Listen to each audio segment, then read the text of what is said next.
Ya estamos conversando con la ministra de Educación, Marilú Martens, quien está en el ojo de la tormenta por estos días debido a estas huelgas inacabables que se desbordan en algunas regiones como el Cusco, Puno, y que además no dan tregua, no se sientan a conversar, no están bien informados, y además es una huelga ilegal que está siendo remunerada por las regiones, algo absolutamente irregular, y que felizmente hemos visto que el Contralor General de la República ha dicho que ya va a tomar acciones. Queríamos empezar por ahí, señora ministra, esto es lo nuevo. El Contralor Nelson Schack, que acaba de asumir el cargo, ya está tomando acciones concretas para verificar que los pagos indebidos no se estén dando a los profesores en esta huelga ilegal.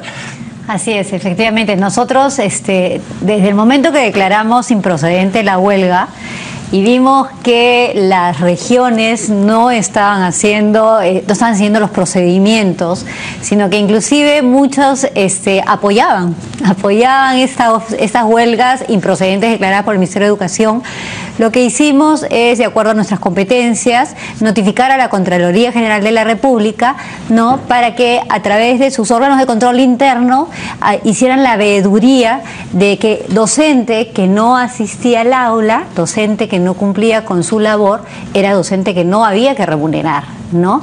Entonces, bueno, sabemos que el Contralor ha enviado ya estos equipos técnicos, los ha enviado a Puno, Arequipa y a Cusco, y ya está viendo también de enviar a las otras regiones, justamente para ver que los docentes que no hayan acudido no se remuneren, ¿no? Y si no, ver el procedimiento administrativo y ver las responsabilidades del caso que haya, tanto en las direcciones regionales como en las unidades de gestión educativa local, que son las responsables de que esto se cumpla, ¿no? Eso le quería consultar, porque tenemos información de que las UGEL, digamos, lo que están haciendo es ponerlos como si estuvieran presentes y en verdad están en la huelga.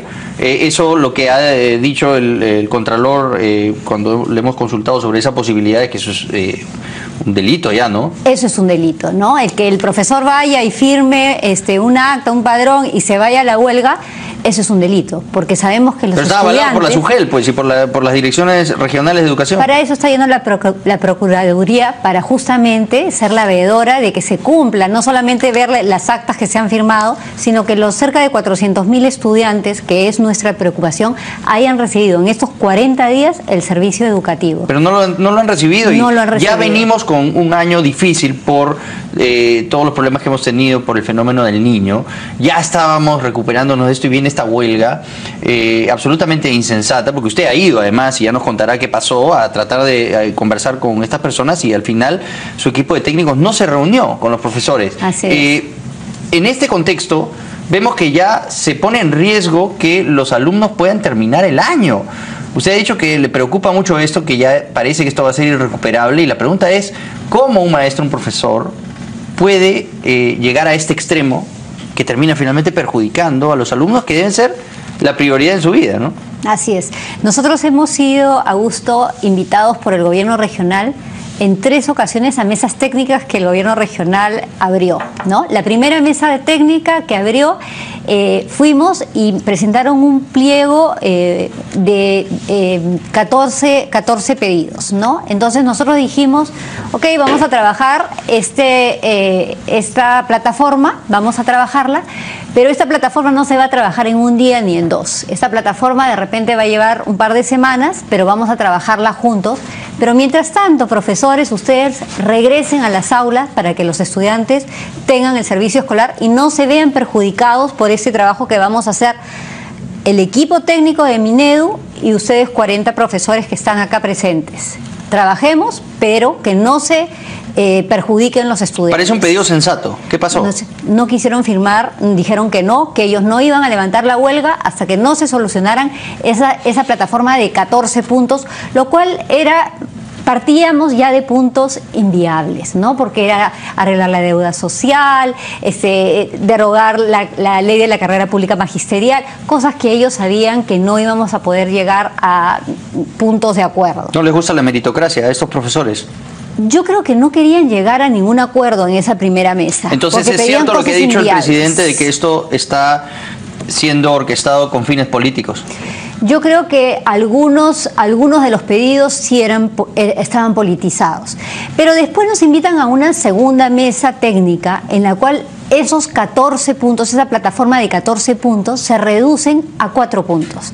Y el primer punto es incremento en la remuneración de los docentes, el segundo era deuda social, el tercero era la evaluación de desempeño y la cuarta era la derogación de un decreto supremo 013, que es el reconocimiento a los gremios, ¿no? al sindicato nacional. Entonces nosotros vamos a esa mesa, trabajamos 2 días, Augusto, y no pudimos salir del primer punto.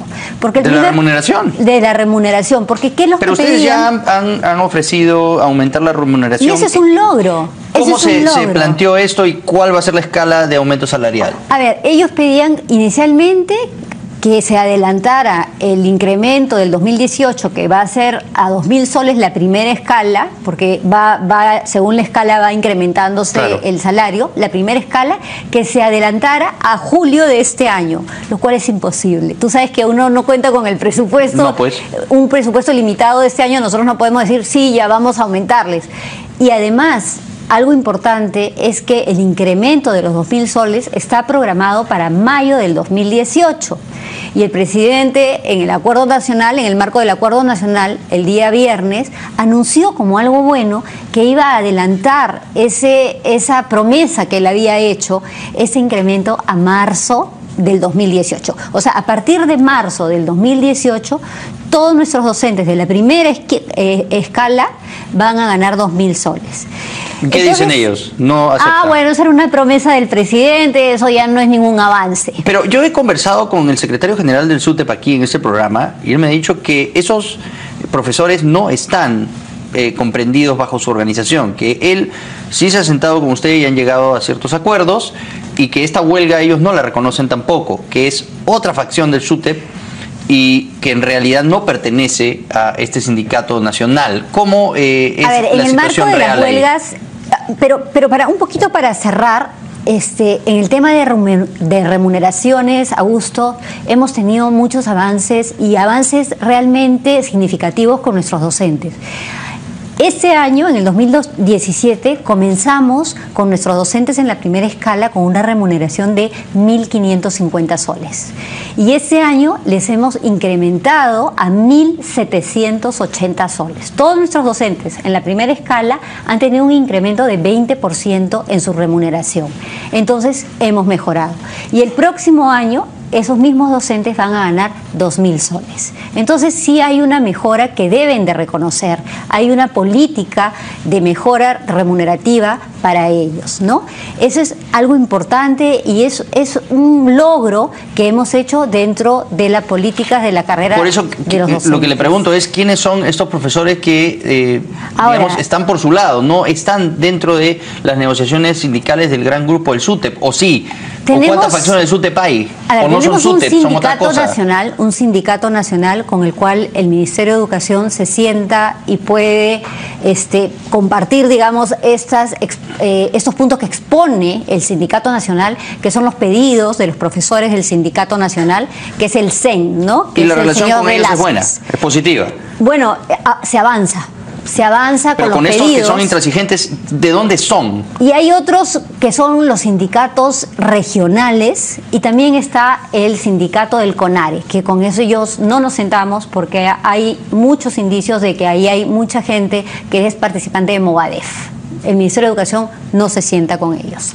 Entonces, cuando un sindicato está peleando o está trabajando por las mejoras de su grupo, del grupo de maestros por el que representa, yo creo que lo que quieren es llegar a entendimientos, a mejoras, pero cuando se sientan a trabajar en una mesa técnica y lo que piden son imposibles y lo que quieren es tener huelga y además tienen actitudes y actividades violentas como las que han demostrado en Cusco. Bueno, entonces, han removido rieles de un tren de Perú Rail que son muy graves, o sea, no ha trascendido eso, pero la pared del aeropuerto. Hoy estuvieron en Machu Picchu protestando, hiriendo el principal, digamos, la principal actividad para toda la región Cusco, que es el turismo, en la época de turismo alta. Y lo que yo quiero es darle un mensaje ya, ¿no?, a los profesores que realmente están preocupados por una mejora, el incremento de su remuneración, los profesores que quieren saber sobre lo que es la evaluación de desempeño que se viene, que el Ministerio de Educación sí se preocupa y estamos trabajando por una carrera con más beneficios para ellos, ¿no? Por ejemplo, otro logro importante que tenemos dentro de la carrera pública magisterial, Augusto, es que este año más de 220.000 profesores se inscribieron para el examen, para el ingreso a la carrera pública magisterial. Eso es algo importante que hay que destacar, que los profesores ya aceptan una carrera meritocrática y participaron de este examen cerca de 210.000. Entonces, estamos avanzando y no podemos permitir que un grupo de profesores, que es alrededor del 20% de profesores los que están participando en estas huelgas a nivel nacional, ¿no?, en 11 regiones, obstruyan este avance que estamos haciendo con más del 80% de nuestros profesores a nivel nacional. Estamos avanzando, estamos haciendo una carrera más atractiva, más dinámica. Por ejemplo, la carrera antes, las 8 escalas, un profesor demoraba 30 años para llegar a la 8ª escala. A partir de este año son 20 años. Antes demoraba 11 años un profesor para acceder a cargos directivos. Hoy día demora 4 años.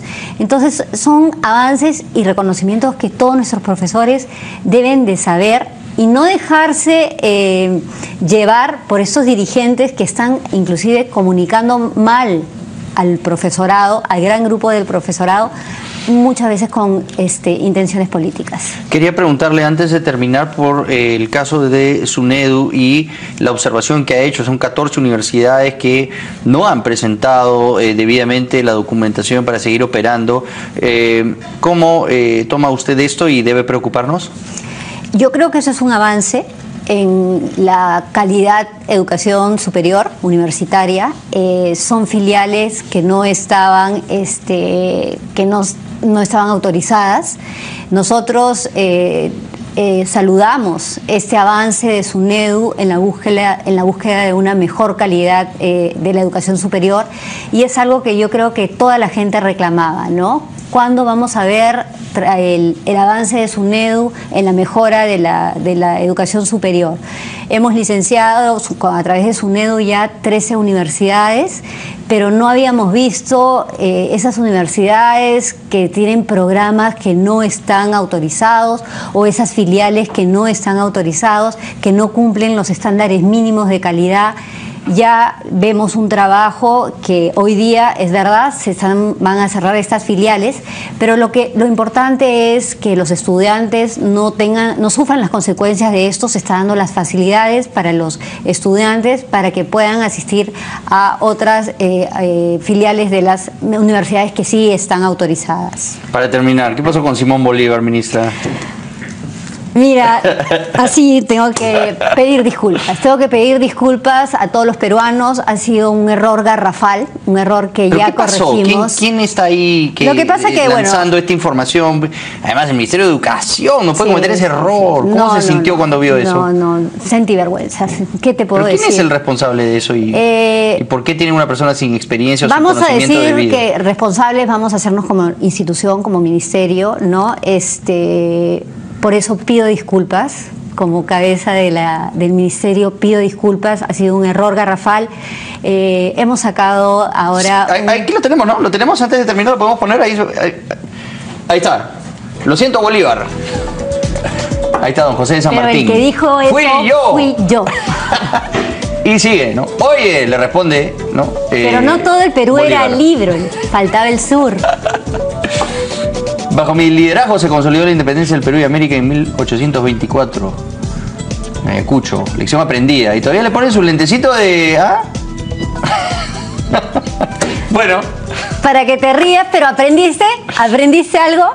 No, el que tiene que aprender es el que lanza la... Por supuesto, y aprender más de historia y también de calidad de lo que publicamos, ¿no? Definitivamente fue un error. Estamos ya viendo que esto no vuelva a ocurrir. Puede haber sido una mal manejo de la persona que lo hizo, pero definitivamente esa persona ya no está en ese espacio. Pensé que me había despertado hoy en Caracas, ministra, no sabía que nuestro libertador había sido Simón Bolívar. En fin, está bien. Pero hoy es su cumpleaños, entonces digamos que algo vale. Ok, gracias por haber estado aquí, ministra, y le deseamos toda la suerte del mundo en resolver este complicado tema que está perjudicando a nuestros alumnos, que es realmente algo inaceptable, ¿no? Porque van a perder el año, es lo más probable, usted lo ha dicho así, y eso nos preocupa. Esperemos que no, y desde el Ministerio de Educación estamos trabajando para crear servicios educativos. Hoy día algo muy importante, se comunicó conmigo un estudiante, un alcalde escolar de quinto de secundaria. Ministra, ayúdenos. Y nosotros estamos creando estos servicios alternativos para poder ayudar a los estudiantes para que no se perjudiquen con esta huelga. Bueno, muchas gracias por haber estado aquí esta noche, se nos ha agotado el tiempo. Con nosotros será hasta mañana. Muchas gracias.